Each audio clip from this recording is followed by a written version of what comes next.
So most people unknowingly fall into one of these 5 financial traps, all because they're not educated or they're not warned about them. Hi, I'm Stefan and I'm a financial advisor, and I'm here to tell you about a few traps that you should not fall into because it does steal from your financial future. First, let's chat about lifestyle inflation. Now, majority of people would say, it's not my lifestyle that increased, it's real inflation. Now, I'm not here to debunk inflation, it's real. Now, if your salary increased significantly and everything became bigger and better in your life, materialistically, that's definitely not inflation. Hear me out. If you drove a 1 liter engine car and suddenly you're driving a 3 liter V6 and your petrol bill quadrupled, that's definitely not because of inflation or the fuel prices. This is not me saying you don't have nice things. You should have. But if you invested from the start, once your salary starts increasing, you're making a little bit more money, you would not only increase your lifestyle, but you'd make sure that you'd increase your assets. You'd invest more, you acquire some assets to make sure that your money keeps its purchasing power and you continuously have returns that's beating inflation. Buying on credit is definitely a trap that majority of people fall into. I know the throw, and I believe you do too. But it sets us back so much being dependent upon credit.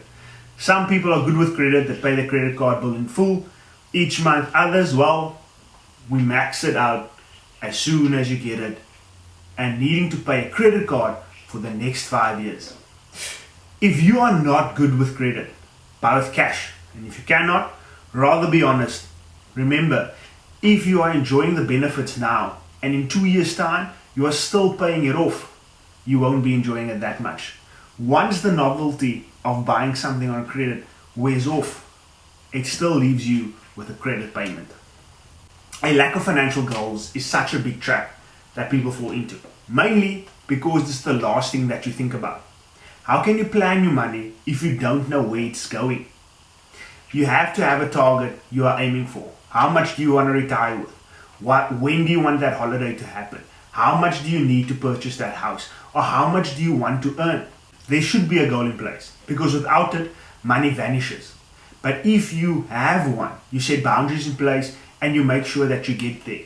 Have a plan in place because it saves you in the long run. Do you have an emergency fund in place? Well, this is one of the biggest traps that people fall into. Why? Because most of our money leaks can be tracked back to having an emergency fund in place. Remember when you took out that credit card or that personal loan? Would you have been able to not take it out if you had a few thousand rand saved up? Let's take, for example, 10 to 15,000. Well, you most likely would have. Or it would have been avoided by having just 3 to 6 months worth of expenses saved up. Because not having an emergency fund, once you run into risks, or you run into that emergency medical, or if it's your car, whatever it might be, the moment you run into it, you would need to go take out a loan in order to make sure that those holes are covered. Don't expect the worst. That's not what I'm saying here. But you should plan for it. Make sure you have something to cover all those unexpected expenses. Lastly, are you delaying investing? Because if you are, this is an even bigger trap to fall into. Did you know waiting 5 to 10 years to invest can set you back hundreds of thousands, even millions of rands, just because you waited for the right time to start investing? The best time to invest was the day you were born. The second best time is now. The market doesn't wait for you, nor does compound interest. All you need is money to start, and believe me, you can start with almost any amount.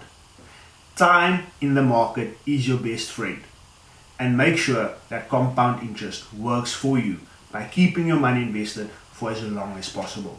Here's a few tips to make sure that you don't fall into any money traps.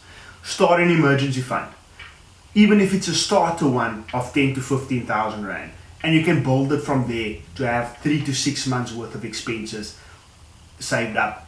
Start investing, make it a habit, and automate it. Don't trust yourself to pay your investments. Get out of bad debt as soon as you can It frees up so much of your budget in order to give and to invest. Get somebody to speak to about your finances. When you aren't well, you go to the doctor. If you are not doing well financially, or if you're leaking financially, speak to a professional.